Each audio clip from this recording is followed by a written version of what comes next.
안녕하세요. 혼자 공부하는 파이썬 개정판 80강입니다. 오늘 강의에서는 클래스 문법의 기본적인 형태를 알아보고 지난 강의에서 만들었던 학생을 관리하고 총점과 평균을 출력하는 프로그램에 클래스를 적용해 보도록 하겠습니다.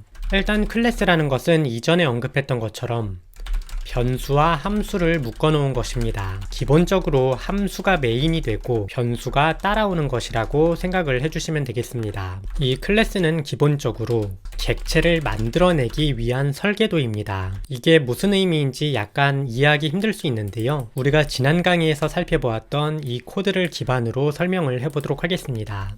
일단 우리가 지난 강의에서 이 부분만 살펴보게 되면 조금 더 이해하기가 쉬운데요. 우리가 create student라는 이름의 함수를 사용해서 학생들을 딕셔너리로 찍어냈습니다. 이렇게 학생은 이름과 국어 성적과 영어 성적과 수학 성적과 과학 성적을 갖고 있다 라는 것이 바로 설계도가 되고요. 이 설계도를 기반으로 실질적으로 만들어내서 활용하게 되는 인성, 구름, 별이 같은 녀석들이 바로 하나하나의 객체들입니다. 그래서 클래스는 기본적으로 이 설계도를 만드는 부분이라고 생각을 해주시면 되겠습니다. 참고적으로 이 클래스를 사용해서 만든 객체를 조금 더 전문적인 용어로 인스턴스라고 부르게 됩니다. 이 인스턴스라는 용어도 자주 사용되기 때문에 함께 기억을 해주시면 좋겠습니다. 그런데 클래스는 단순하게 변수만 가진 것이 아니라 함수도 가져야 진정한 클래스라고 이야기를 할 수가 있습니다. 우리가 지난 강의에서 이 학생과 관련된 함수로 create student, sum student, average student라는 것을 만들었는데요. 이것까지 모두 포함을 해서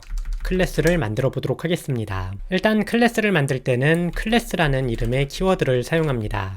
클래스 뒤에다가 클래스 이름을 지정하고 콜론을 붙인 뒤 내부에다가 클래스의 내용을 입력해 주시면 됩니다. 그래서 우리는 지금 학생 클래스를 만들고 있기 때문에 학생이라는 이름을 붙여주도록 하겠습니다. 이렇게 클래스를 만들었다면 이 클래스 이름과 같은 함수를 사용해서 객체를 생성해낼 수 있습니다.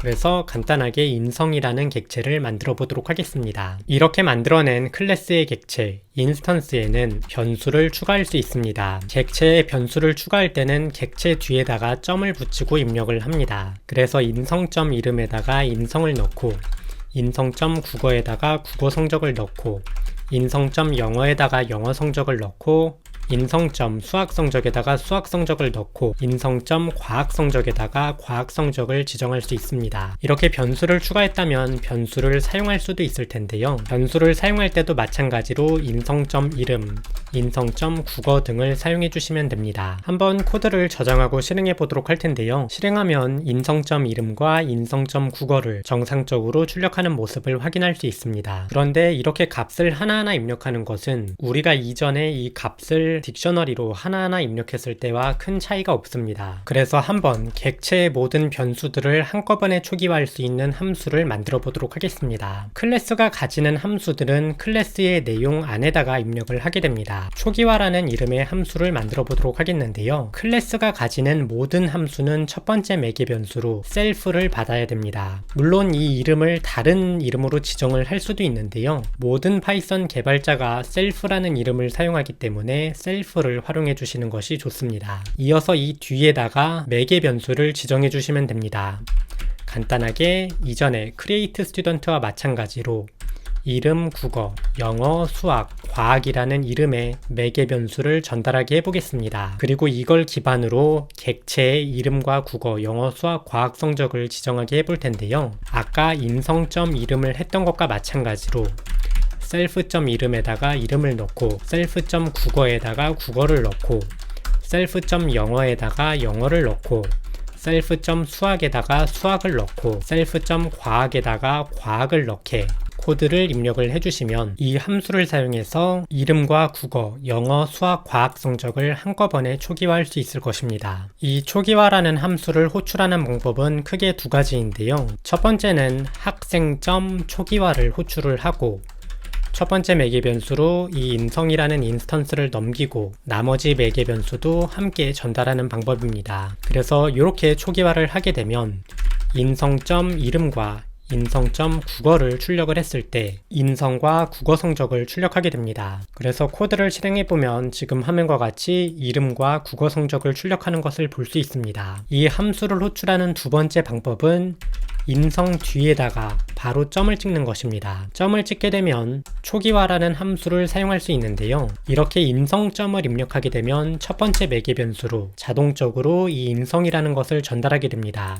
따라서 셀프를 제외한 나머지 매개 변수만 전달하면 됩니다. 그래서 이렇게 코드를 입력해도 이전과 같은 형태로 코드가 실행되는 것을 확인할 수 있습니다. 일반적으로 이 두 가지 실행 방법 중에서는 이 두 번째가 훨씬 더 간단하기 때문에 이 두 번째 호출 방법만 사용되는 편입니다. 추가적으로 지금 코드를 보게 되면 결국 이 클래스가 가진 함수는 인스턴스를 기반으로 호출하게 되죠. 그래서 인스턴스 함수라고 부르게 됩니다. 그러면 같은 방법을 활용해서 SOMEStudent라는 이름의 함수와 함께 AverageStudent라는 이름의 함수도 추가하도록 하겠습니다. 그런데 이미 카테고리가 스튜던트로 묶였기 때문에 뒤에다가 스튜던트를 붙여줄 필요는 없겠죠. 그래서 간단하게 SOME과 Average라는 이름으로 구성하도록 하겠습니다. 첫 번째 매개 변수는 당연히 셀프를 받아야 하므로 셀프를 입력을 해주도록 하겠고요. SOME 같은 경우에는 self.국어와 self.수학과 self.영어와 self.과학을 모두 더해서 리턴을 해주면 될 것입니다.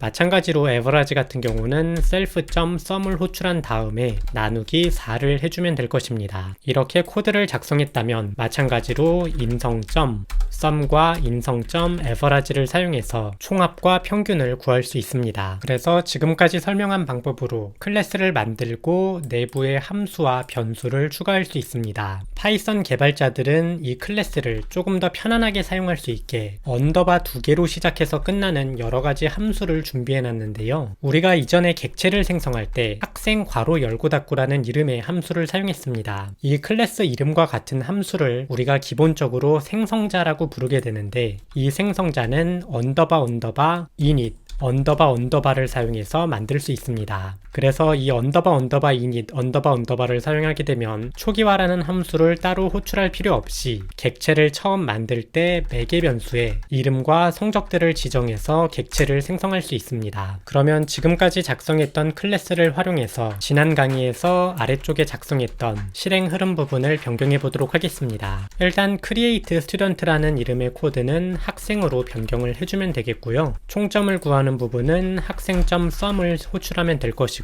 평균을 구하는 부분은 학생.average를 호출하면 될 것입니다. 마지막으로 학생에서 이름을 꺼내던 부분은 학생.이름으로 꺼내기만 하면 이전과 같은 실행 결과가 나올 것입니다. 그래서 코드를 저장하고 실행하면 이전과 같은 결과를 출력하는 것을 볼 수 있습니다. 그러면 코드를 조금 더 수정해 보겠습니다. 일단 출력하는 부분도 그냥 학생의 기능이기 때문에 print라는 이름의 함수로 만들면 될 것 같습니다. print self를 클래스에 만들어 주도록 하겠고요. 요걸 호출하면 self의 이름과 함께 self의 sum과 self의 average를 호출해서 출력하게 만들겠습니다. 이렇게 print 함수를 만들게 되면 반복문 내부에서 그냥 학생.print를 호출하면 될 것입니다. 여기에서 조금 더 나아가 보도록 하겠는데요. 이 학생도 하나의 객체로 볼 수 있지만 이 학생을 포함하고 있는 리스트도 하나의 객체로 볼 수 있습니다. 따라서 학생을 모을 수 있는 학생 리스트라는 이름의 클래스를 만들어 보도록 하겠습니다. 학생 리스트는 생성자로 그냥 다른 매개 변수를 받지 않고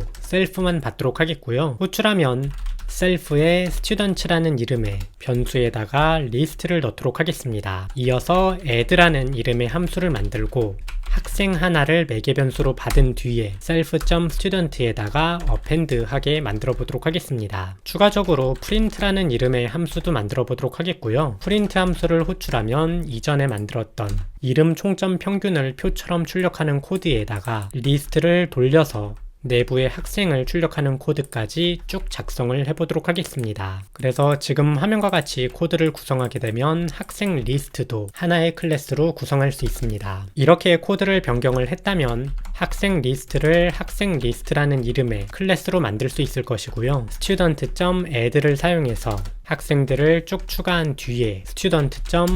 프린트를 사용해서 내부의 학생들을 모두 출력할 수 있을 것입니다. 오늘 강의의 내용이 굉장히 많은데요. 마지막으로 이 클래스의 이름과 관련된 내용을 설명하도록 하겠습니다. 우리가 지금까지 파이썬에서 어떠한 이름을 붙일 때는 스네이크 케이스를 활용했습니다. 스네이크 케이스는 어떤 여러 단어로 구성되는 이름이 있을 때 이 사이를 언더바로 연결하는 이름 짓기 방식이었습니다. 일반적으로 파이썬의 대부분의 이름은 이 스네이크 케이스로 짓게 됩니다. 하지만 클래스 같은 경우는 대문자 캐멀 케이스라는 것을 사용하게 되는데요. 이 대문자 캐멀 케이스는 여러 단어로 구성되는 이름이 있을 때 각 단어의 앞글자를 대문자로 변경한 뒤 결합하자는 것입니다. 파이썬은 클래스의 이름을 지을 때는 이 대문자 캐멀 케이스를 사용합니다. 그래서 지금 화면에 있는 것을 조금 더 파이썬스럽게 바꿔보면 학생이라는 이름을 스튜던트로 변경하면 되겠고요. 학생 리스트라는 것은 스튜던트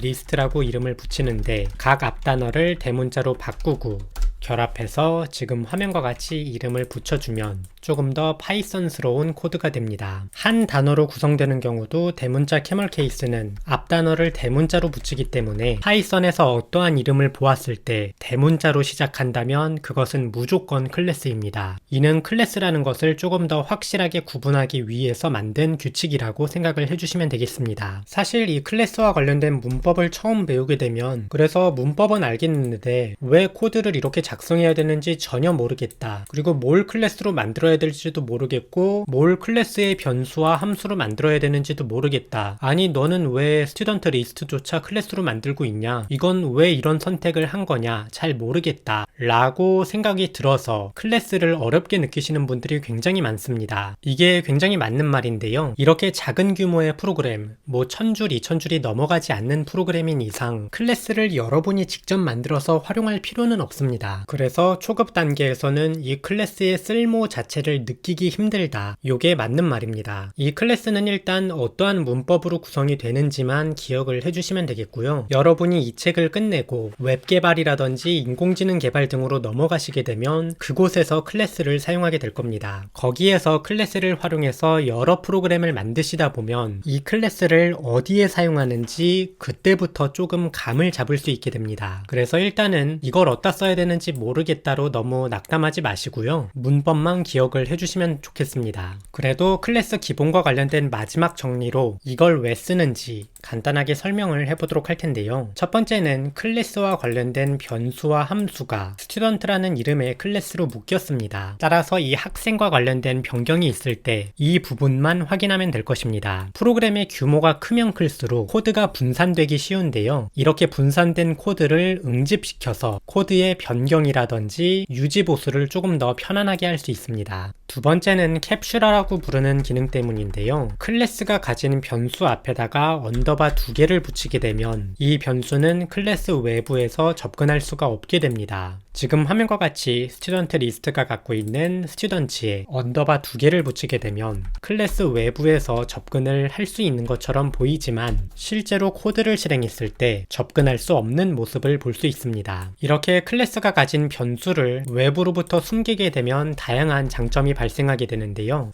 아까 이전과 마찬가지로 self.student라고 이름을 지으면 정말 대놓고 프린트라는 이름의 함수가 있는데 이거를 누군가가 또 구현할 가능성이 있습니다. 그리고 이 구현이 한 곳도 아니고 수십 곳, 수백 곳에 똑같이 구현이 된다면 이후에 사양 변경이 생겼을 때 그 수백 곳을 모두 하나하나 확인하면서 유지보수를 해야 할 것입니다. 그런데 이 녀석에게 언더바를 붙여버리게 되면 외부에서는 이 스튜던트에 접근할 수가 없고 이런 코드 자체를 사용할 수가 없게 됩니다. 출력을 위해서는 무조건 클래스가 만들어준 프린트라는 이름을 사용해야 되므로 중복 코드의 작성 자체가 방지가 됩니다. 그러면 코드의 유지보수성이 훨씬 더 늘어날 것이고 사양 변경 때도 시간이 훨씬 더 단축될 것입니다. 그래서 이런저런 이유로 이러한 클래스를 사용한다 라고만 생각을 해주시면 되겠습니다. 그러면 오늘 강의는 여기까지 되겠고요. 다음 강의에서는 이 클래스와 관련된 추가적인 문법을 살펴보도록 하겠습니다. 감사합니다.